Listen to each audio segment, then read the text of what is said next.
The Ballad of Goldof. What they say a loyal hero died but to whom? After escaping from Tgurneu's clutches. Telling their backstory, motivations, and so on, while the last book gave us a glimpse into the mind of Mora. This one tells us the tragic story of the criminally misunderstood Goldof. Goldof hasn't exactly had the easiest storyline thus far. Discovering the love of his life whom he serves with everything that's in him is and perhaps always has been a traitor. Teased in Volume 2, we finally see the impact of Nashatania's betrayal in this volume with her surprising return. I certainly didn't expect her to come back so quickly, and it was a welcome comeback that gave the story the push it needed. However, that isn't to say that this volume didn't have its issues. Without spoiling too much better on its own. For one, this story suffers from taking place entirely within the span of basically a single battle, a long one at that. Volume 2 kept us on its toes with at least a couple of different battles and some necessary downtime in between. But the pacing is pretty non-stop here in Volume 3. This is worsened by the fact that we essentially have to read through most of the same battle twice. Once with Adlet and the gang and the other from Goldof's perspective. There are some notable differences and revelations given by seeing everything once more through the eyes of someone else. But it really didn't have to take so many pages to do so. Rereading everything all over again became more of a slog than it should have been. The payoff was nice but hardly worth it.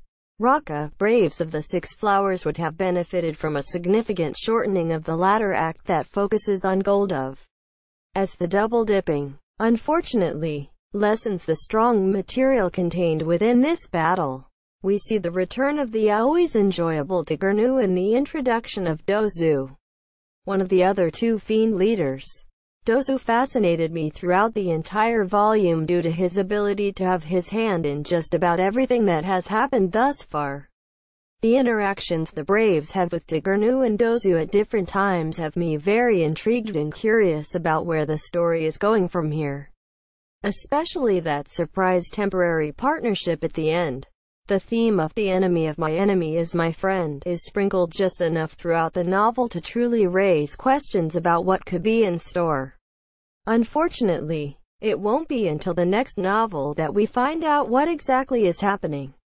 The real stars of this novel were Goldof and Nashatania. The little tidbits of Goldof's story that are given to us just a little bit at a time are truly wonderful. How it intersects with Nashatania is interesting as well, making me feel actually sympathetic and understanding towards her character and why she did what she did. Hopefully, this is a dynamic that is expanded upon in the next volume, as I feel it wasn't given enough room to shine, particularly with Nashatania, in Volume 3. In summary, in so many ways Rokka, Braves of the Six Flowers Volume Number 3 would have been better off almost half the length as it ended up being. The repeat of the same already too long battle for far too many pages bogged down the great developments that occur within. Once again, backstories win out in Rokka, with the story of Goldof and Nashatania proving that there's more to this story than meets the eye. With such a shocking partnership at the end, I am very excited to see what comes next in Rokka.